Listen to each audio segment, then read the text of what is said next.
Hello guys, બાળ મિત્રો, good morning. કેમ છો બધા? મજા છે. હાલો, આપણે આવી ગયા છે વાડી. આજે આપણે છે રવિવાર છે મજા. આ આપણી પાછળ દેખાય આપણી વાડી છે. હાલો મિત્રો, અમારા ભૂરાભાઈ આવી ગયા છે ભેહું લઈને. જો 28 ભેહુંમાં એકલો રાજા. कैसा लगा मेरा मजाक?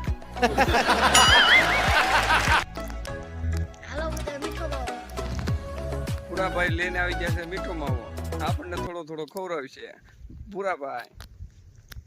લાઈક કરવાનું ભૂલતા નહીં અને સબસ્ક્રાઇબ કરવાનું ભૂલતા નહીં. હાલો મારા મિત્રો, આપણે આવ્યા તો ફેરો ભરાઈ ગયો.